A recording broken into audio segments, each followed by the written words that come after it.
विमुखन को अपनी दृष्टि खींचो, विजयी गुण ऐसे गोविंद। हरे आपकी महा आत्मा के गुण गाती है हो वृंद। कर के परिकर प्राप्त और फिर यह हम हे प्रियवर पावे। हो सम्मान लोक लोकों में उसको अब हम दर्शावें। भली भांति से कंकड़ बाजू शीस फूल रुचि से धारे। वेदी नकबीशर श्रुति कुंडल कर्ण फूल भी श्रृंगारे। षोडश यूं श्रृंगार बारहु आभूषण धारे हर्षे। पगनूपुर झनकार वसन सज इस विधि प्रिय के पद पर से। तर क्षीरान प्रसाद पाय कर शीतल विमल शरीर करें।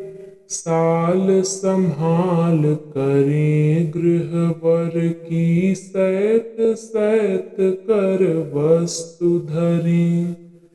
अभिलाषा यह जान लीजिए इसमें वारे न्यारे हैं।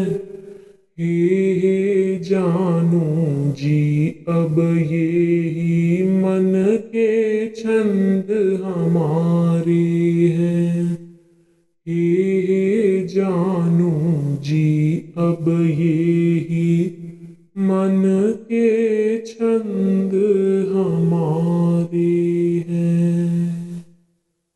इस पद में गोपियां भगवान श्री कृष्ण के प्रति अपनी अनन्य भक्ति, प्रेम और उनके साथ मिलने की अभिलाषा व्यक्त कर रही हैं। वे भगवान के गुणगान करते हुए अपनी इच्छाओं को सजीव रूप में प्रस्तुत करती हैं।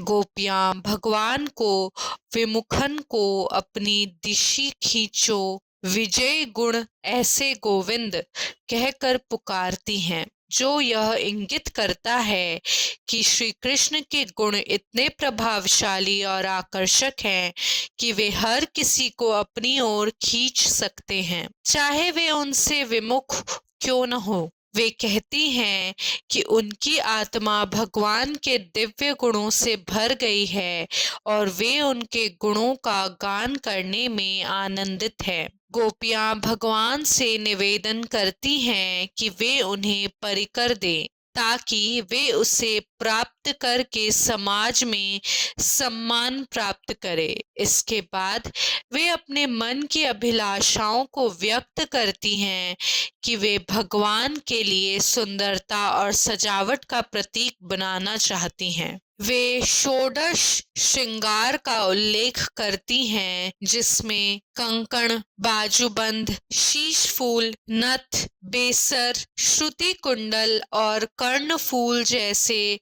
आभूषण शामिल हैं। इसके साथ ही वे पायल की झनकार और सुंदर वस्त्रों से सजकर भगवान के चरणों का स्पर्श करना चाहती हैं। गोपियां भगवान के साथ प्रसाद प्राप्त करने और अपने शरीर को शीतल और पवित्र करने की इच्छा व्यक्त करती हैं। साथ ही वे अपने घर के कार्यों को भी बड़ी सावधानी और प्रेम पूर्वक करना चाहती हैं, जिसमें भगवान की सेवा का भाव झलकता है। अंत में गोपियां भगवान से अपनी इच्छाओं की पूर्ति का निवेदन करती हैं और अपनी भक्ति को व्यक्त करती हैं। इस पद में प्रेम, समर्पण और भक्ति का सुंदर चित्रण किया गया है।